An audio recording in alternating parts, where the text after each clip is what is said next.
चिट्ठी जारी हुए लगभग 24 घंटा हो गया है। अब सरकार की जो प्रक्रिया है और किस स्पीड में सरकार चल रही है कि सारी कार्रवाई सचिवालय के अंदर ही होनी है। उसके बाद भी 24 घंटा बीतने के बाद भी अभी तक कंसर्न कोर्ट को कोई चिट्ठी मुकदमा के वापसी के संबंध में प्राप्त नहीं हुई है।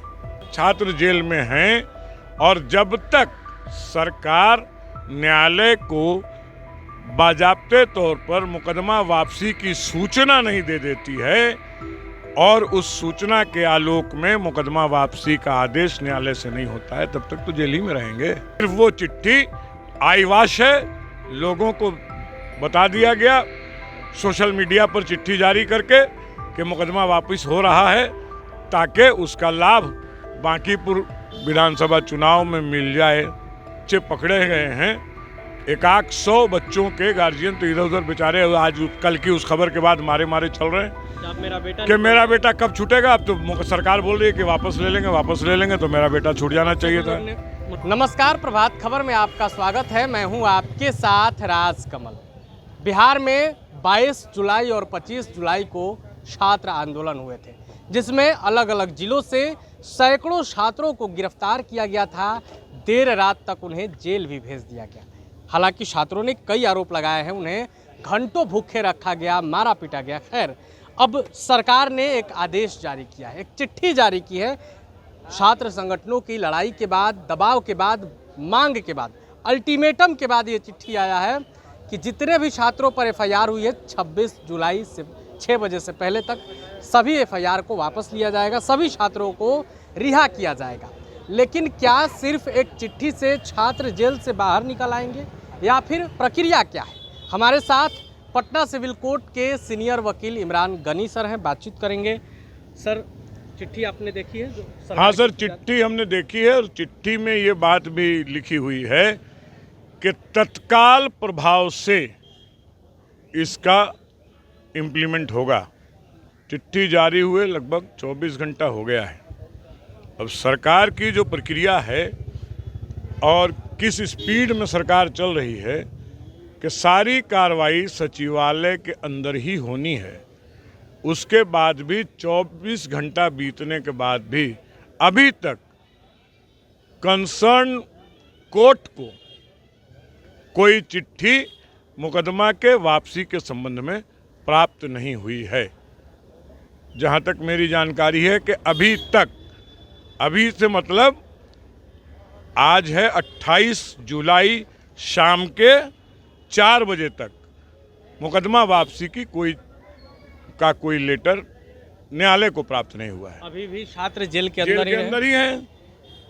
और प्रक्रिया ये है कि मुख्य सचिव को सरकार के आदेश के आलोक में जिलाधिकारी को एक चिट्ठी लिखनी है, जिलाधिकारी को डिस्ट्रिक्ट प्रोसिक्यूशन ऑफिसर को एक चिट्ठी लिखनी है कि आप कंसर्न न्यायालय को सूचित करिए कि सरकार इस मुकदमे को वापस ले रही है, और डायरेक्टर जनरल ऑफ पुलिस को एक चिट्ठी लिखनी है। वो भी इसलिए कि तमाम मुकदमे अभी अनुसंधान के क्रम में हैं कि साहब, चूंकि सरकार ने मुकदमे वापस ले लिए हैं, इसलिए अब इन मुकदमों का अनुसंधान बंद कर दिया जाए।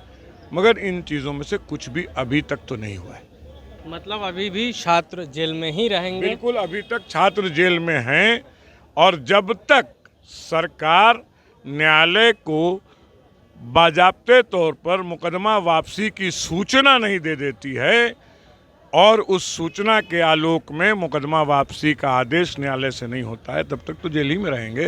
अच्छा, अभी ये मालूम चला कि नहीं कि मुख्य सचिव की ओर से डीएम को चिट्ठी गया कि नहीं, इसकी जानकारी है? सर, इसकी अभी तक कोई जानकारी हम लोगों को नहीं है कि सरकार ने उस चिट्ठी को जारी करने के बाद क्या किया है, या सिर्फ वो चिट्ठी आईवाश है, लोगों को बता दिया गया सोशल मीडिया पर चिट्ठी जारी करके कि मुकदमा वापस हो रहा है, ताकि उसका लाभ बांकीपुर विधानसभा चुनाव में मिल जाए। अच्छा, जो छात्र के परिजन हैं वो आपसे मिले हैं कि नहीं? सर, आप इस कचहरी में हैं, घूम के देख लीजिए। जो बच्चे पकड़े गए हैं 100 बच्चों के गार्जियन तो इधर उधर बेचारे आज कल की उस खबर के बाद मारे मारे चल रहे हैं अब मेरा बेटा कि मेरा बेटा कब छूटेगा। अब तो सरकार बोल रही है कि वापस ले लेंगे तो मेरा बेटा छूट जाना चाहिए था। मुलाकात क्यों नहीं करेंगे भाई, हम भी इसी कोर्ट में हैं, तो लोग तो आते हैं पूछते हैं। अब प्रोसेस तो यही है, बिना उस प्रोसेस को तो कोई मुकदमा वापस होगा नहीं होगा। तो आपने इमरान गनी सर को सुना, इन्होंने साफ तौर पर एकदम आसान शब्दों में बताया है कि पूरी प्रक्रिया क्या है। सिर्फ एक चिट्ठी में ये लिख देने से कि तत्काल प्रभाव से रिहा किया जाए, बच्चे रिहा नहीं होंगे। यानी कि अभी भी जो जहां है, पटना के जो छात्र हैं वो बेउर जेल में बंद हैं, अभी रहेंगे जब तक कि पूरी प्रक्रिया नहीं हो जाती। बहरहाल शाम के 4 बज रहे हैं, आगे कुछ ही घंटों बाद फिर रात हो जाएगी। देखना होगा आगे क्या कुछ होता है, लेकिन इस पूरे मामले को लेकर जो भी अपडेट आएगा सबसे पहले हम आपको बताएंगे। बने रहे प्रभात खबर के साथ। शुक्रिया। प्रभातखबर.com, विश्वास वही, रफ्तार नहीं।